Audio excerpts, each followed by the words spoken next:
మీకు అందరికీ ఆదిశంకరాచార్యులు తెలుసా?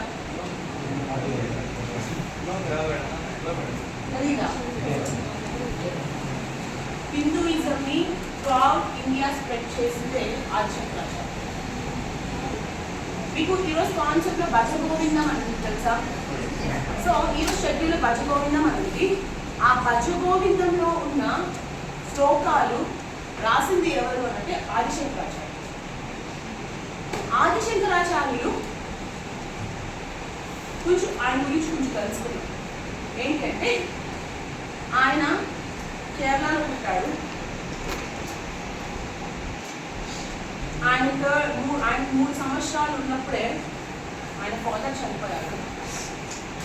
5 ఏళ్లలో ఆయనకు 5 years ఉన్నప్పుడు ఆయన ఉపనయనం జరిగింది. ఆయన పుట్టింది బ్రాహ్మణ కుటుంబంలో పుట్టాడు.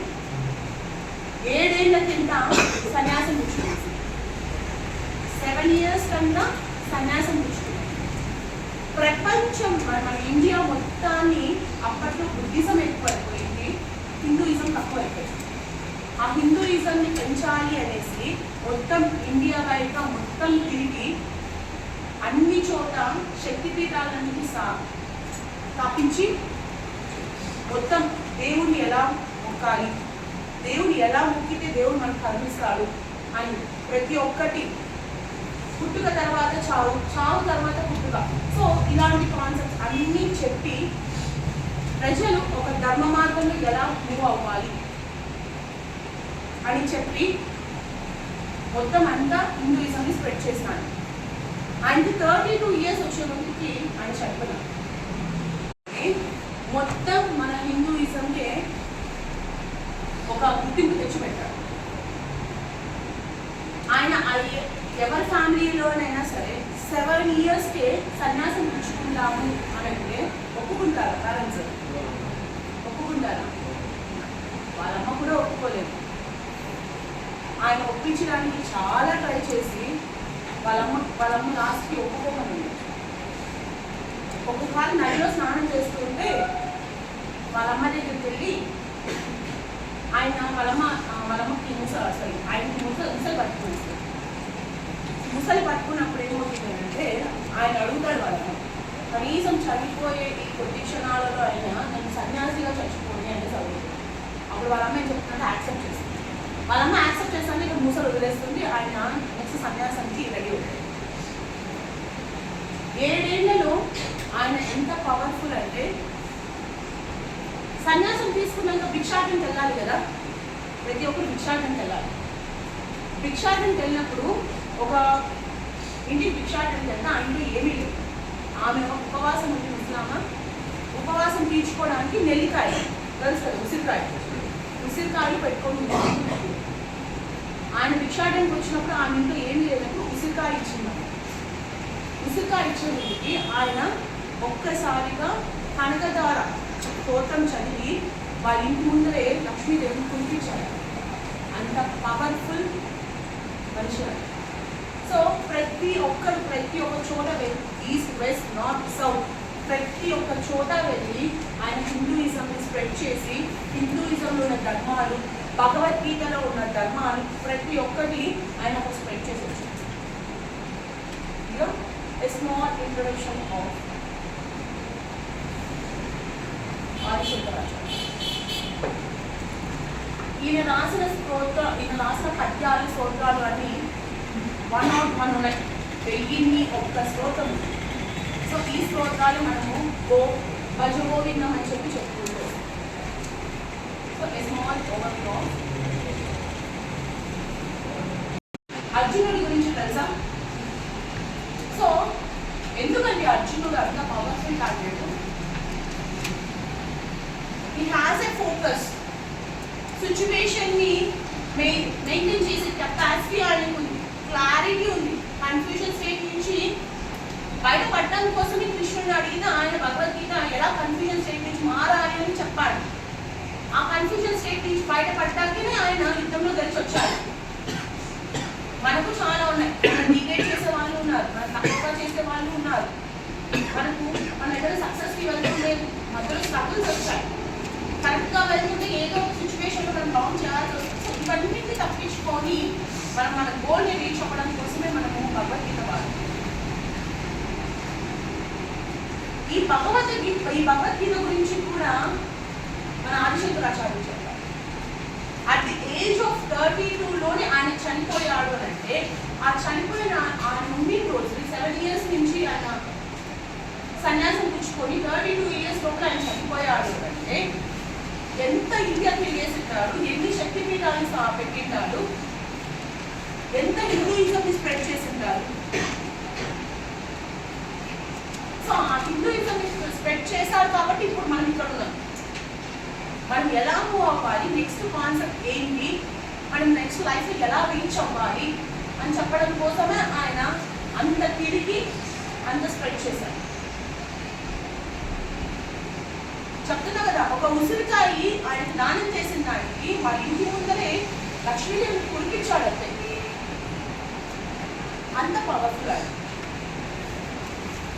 4 దిక్కులా తిరిగాడు,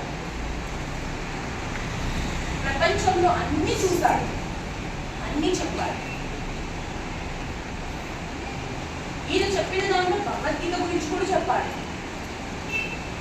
కంపల్సరీగా మనకి 700 శ్లోకాలు ఉన్నాయి భగవద్గీతలో.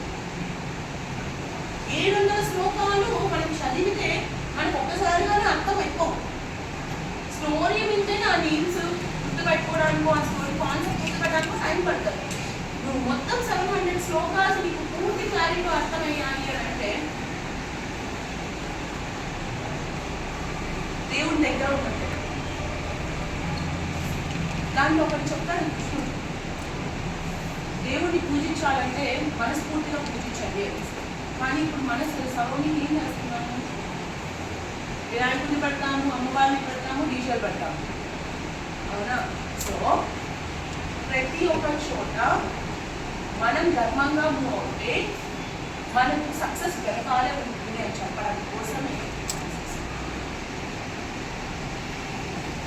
గోవింద నామాలు చెప్పితే మొత్తం మనం చేసే పాపాలన్నీ పోతాయని కూడా చెప్తారు. ఆదిశంకరాచార్యులు ఏకంగా శివుడి స్వరూపమైన,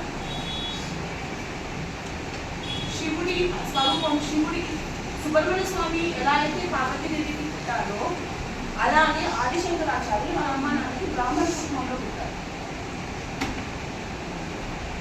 so a small overview of ఆదిశంకరాచార్యులు. మీరందరూ నిద్రపోతారా? నిద్రపోతారు కదా. ఒక ఒరే అబ్బాయి నువ్వు లేరా? రోజుకి ఎన్ని గంటలు పడుకుంటావా? కరెక్ట్ చెప్పే తెలీదు. ఒరే ఆ మూల 7 hours పడుకుంటావు నువ్వురా?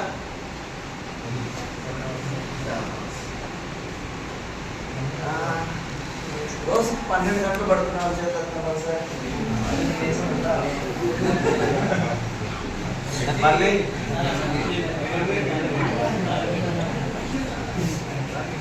చిన్న ఎంతసేపు పడుకున్నప్పటికి కూడా ఎప్పుడైనా అలసటగా ఉండిందా? అంటే చాలాసేపు పడుతున్నాము కానీ నిద్ర సరిపోయిందా? ఎంతసేపు పడకుండా నిద్ర సరిపోయిందా? ఎందుకంటారు?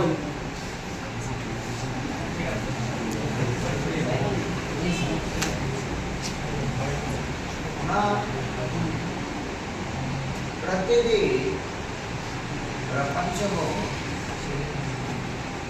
మాలిక్యూల్స్, ఏదైనా సరే ఆటమ్స్ మాలిక్యూల్స్ ఉండేది. వీటన్నిటిని ఇంకొంచెం లోపలికి పోతే ఒక వైబ్రేషన్, వీటన్నిటికీ కొంచెం లోపలికి పోతే వైబ్రేషన్. ఈ వైబ్రేషన్ నుంచి మనకు ఒక్కొక్క ఫ్రీక్వెన్సీలో సౌండ్ వస్తే ఒక్కొక్క విధంగా బాడీ అనేది కానీ మైండ్ అనేది కానీ వర్క్ అవుతుంది. ఆ కాన్సెప్ట్ నుంచి ఫస్ట్ మనుషులు మాట్లాడగలిగిన అన్ని సౌండ్లలో ఏ సౌండ్ అయినా సరే వితౌట్ ఎనీ ఇష్యూ మనము మాట్లాడగలం. మన గొంతు అలా డిజైన్ చేసింది కాబట్టి మాట్లాడగలిగాం. ఇప్పుడు ఆ సౌండ్ యొక్క ఫ్రీక్వెన్సీలన్నింటినీ కలిపి మనకు ఏ జంతువు అయినా ఏ పక్షి అయినా 3 సౌండ్స్ చేయగలదు. ఒకటి ఆ సౌండ్ ఏ జంతువు అయినా చేయగలదు, ఏ పక్షి అయినా చేయగలదు, మనిషి కూడా చేయగలదు వితౌట్ వోకల్ కార్డ్ నీడ్ లేకుండా. అనే సౌండ్. తర్వాత నెక్స్ట్ దీని తర్వాత రెండవది మనకు ఉండేది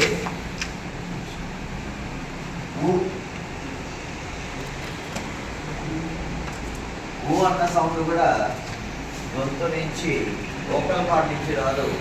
ఎవరైనా ఊ అనే సౌండ్ని చేయగలరు. చివరిగా మాట రాని వాళ్ళు కూడా మా అనే సౌండ్ చేయగలరు.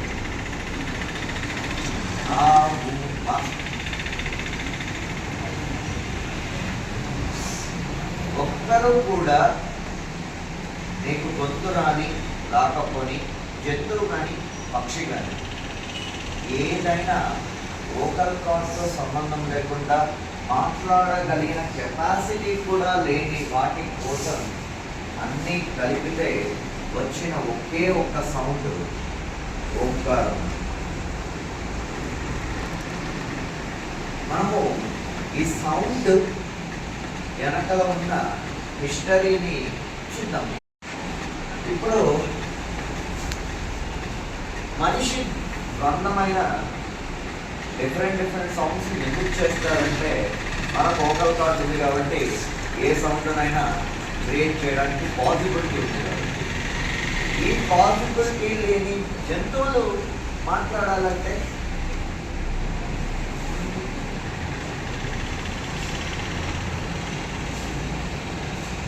నువ్వు లేరా? నీకు కష్టాలు ఉన్నాయా? లేవా? సరే కూర్చో. నువ్వు లేరా? నీకు ఆనందం వస్తుందా? వస్తుందా? నువ్వు లేరా? తగిలితే నొప్పి వేస్తుందా? వేస్తుంది కదా. జంతువుకి ఫీలింగ్స్ ఉంటాయా?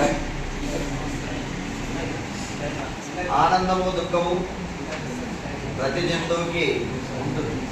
సో ఇప్పుడు నేను ఏదైనా ఒక మంత్రాన్ని చెప్పినా అనుకోండి, జంతువు చెప్పలేకపోతే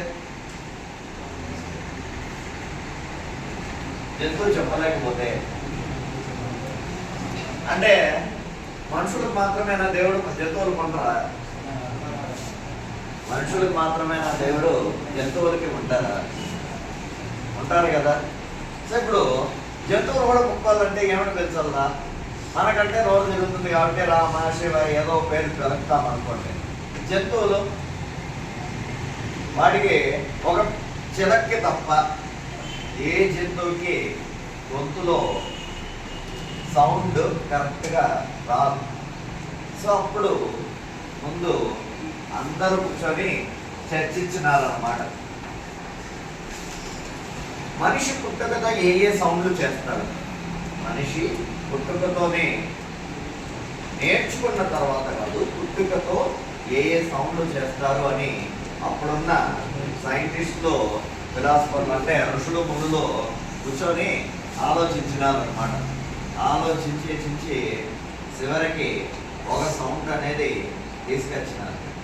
ఎవరైనా ఫస్ట్ బయటకు వస్తానే ఏడ్చేటప్పుడు వచ్చేది ఆ సౌండ్. ఎవరైనా సరే ఏడ్చేటప్పుడు వచ్చేది ఆ సౌండ్.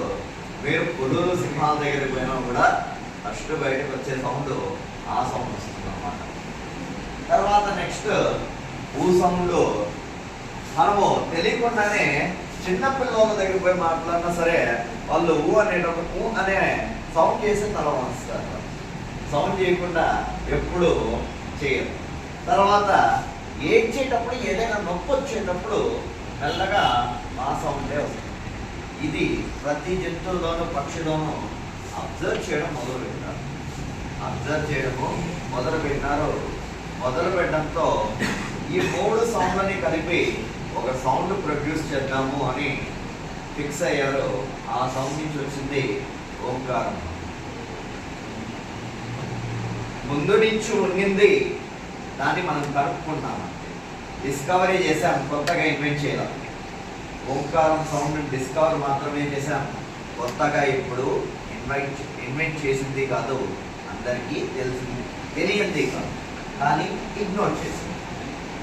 ఇప్పుడైతే సైంటిస్టులు పక్కన బయట కాస్మిక్ వేవ్స్లో కూడా వస్తున్న సౌండ్ ఒకటే, ఓమన్న సౌండ్ ఒకటి మాత్రమే వస్తుంది, మిగిలిన ఏ సౌండ్స్ రావని ఇప్పుడిప్పుడు కనుక్కొని చెప్తున్నారు. కానీ మనం ముందు ఎప్పుడోనే చాలా యుగాలైతే అసలు సమయం ప్రారంభం నుంచి కనుక్కొని ఉన్న ఘనత భారతదేశానికి మాత్రమే ఉంది.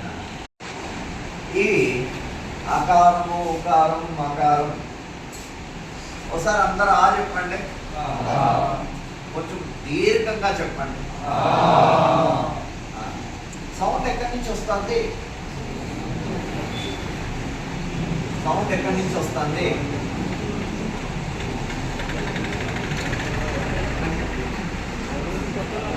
మ్యాక్సిమమ్ ఫేస్ నుంచి ఇక్కడి నుంచి ఇక్కడ దాకా వస్తుంటారు ఆ పలికితే. ఓకే, అంతేనా? ఇంకేమైనా ఒకసారి మళ్ళీ పలకండి. ఇంకేడైనా సౌండ్ వస్తుంది? ఎక్కడి నుంచి వస్తుంది? ధ్వనిని అబ్జర్వ్ చేయండి, ఎక్కడి నుంచి వస్తుంది? ఊ పలకండి.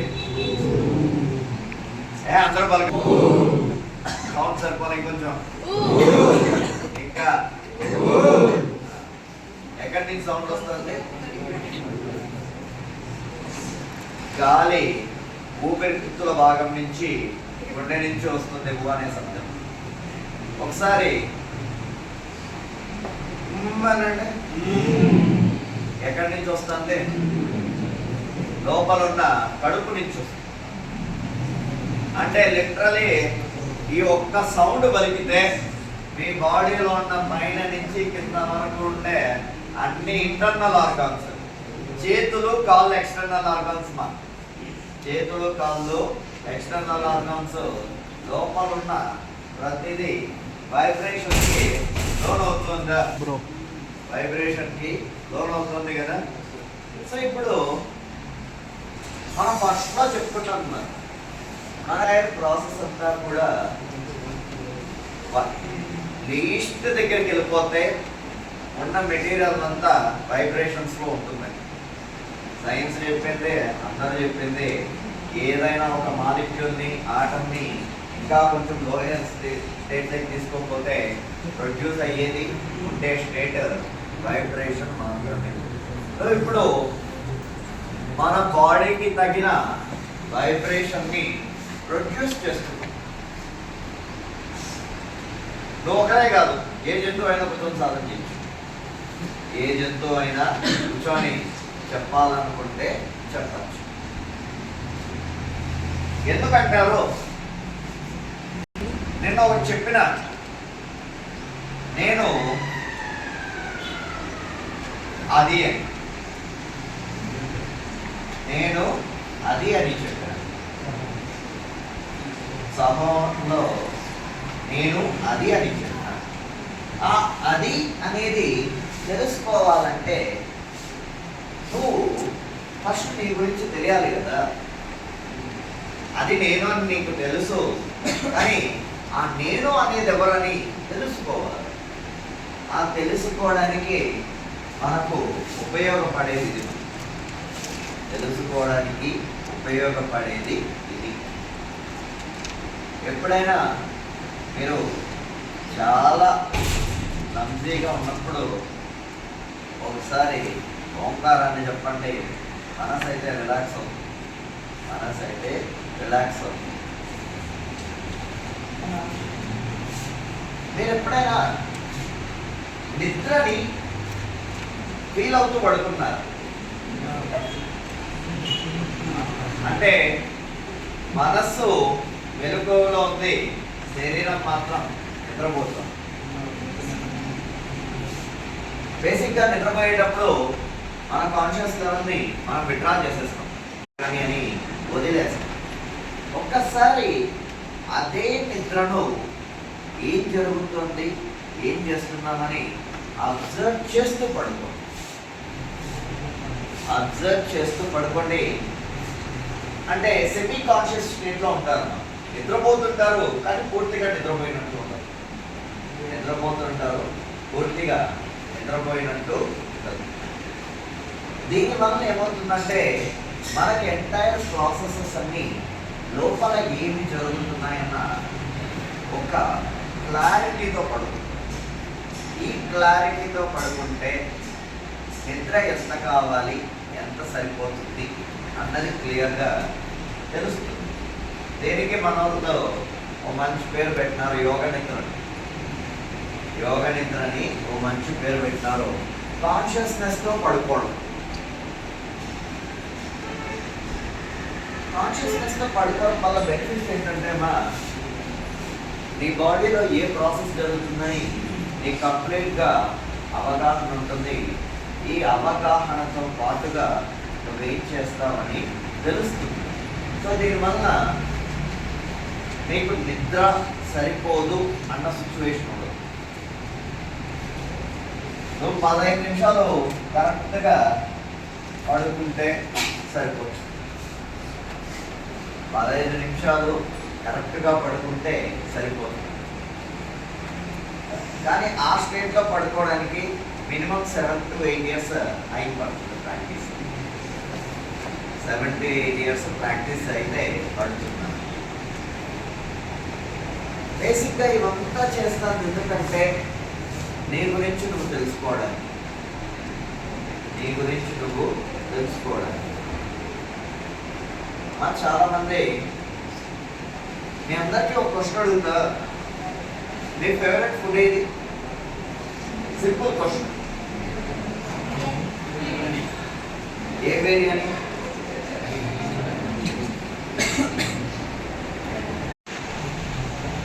ఈ మూల నుంచి ఆ మూలకి ఎన్ని అడుగుల్లో పోగలవు? 6, 8.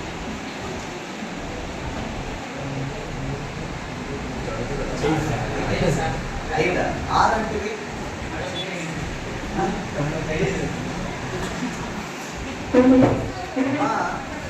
జీవితంలో మనం కూడా మన శరీరం ఎంత పని చేస్తుంది, ఏం చేస్తున్నామో తెలియకుండానే జీవితాన్ని గడిపేస్తున్నాం. అసలు ఒక్క అథ్లెట్స్ తప్ప, లేకపోతే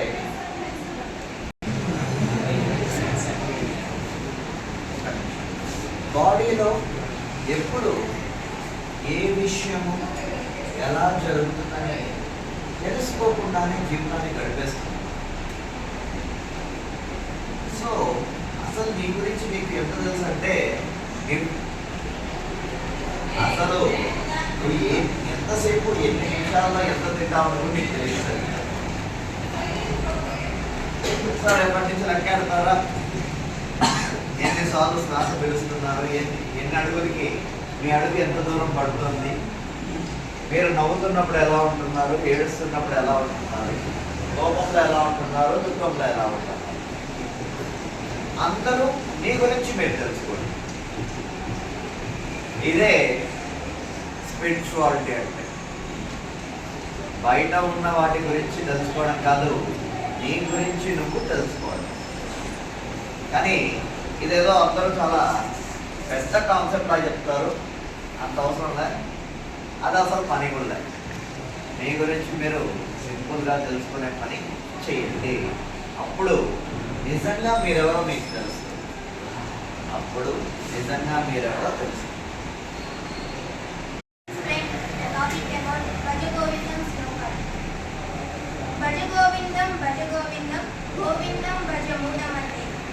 సంప్రాప్తే సన్నిహితే కాలే నాహి నాహి రక్షతి మూఢమతి. దీని అర్థం, ఇది శంకరాచార్యులు వారు రచించిన భజగోవిందం నుండి ఒక శ్లోకం. దీని అర్థం ఏంటంటే, మనిషి ఎంత చదివినా, ఎంత జ్ఞానం పొందినా, చివరికి వాళ్ళకి మంచి గుణం, వాళ్ళ బుద్ధి మంచిది కాదు, వాళ్ళ గుణం మంచిది కాదంటే అతను ఎవరైనా వినిపిస్తారా? ఇవ్వరు కదా. సో ఇలాంటి డిగ్రీలు ఎన్ని సంపాదించినా వాళ్ళ బుద్ధి మాత్రం మంచిది అయితే వాళ్ళకి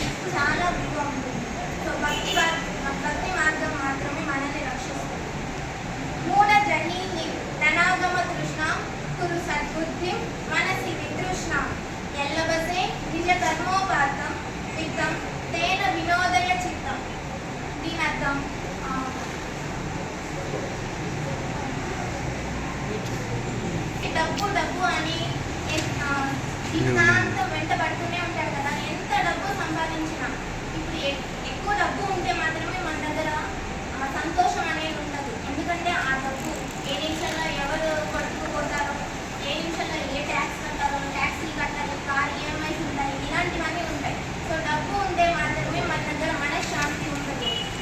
సో మనకి ఏదైతే మనం చేసిన ఫలితం ఏదైతే వస్తుందో అది మాత్రమే తీసుకొని, దాన్ని మనస్ఫూర్తిగా తీసుకొని దాన్ని మాత్రమే పాటించాలి. సో భక్తి మార్గం మాత్రమే మనల్ని రక్షిస్తుంది. ధన్యవాదాలు. My name is K. Karthik. I am first BBA.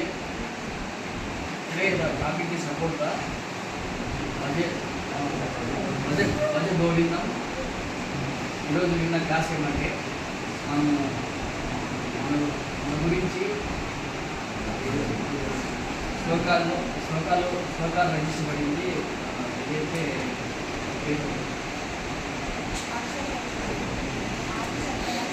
Adi Shankaracharya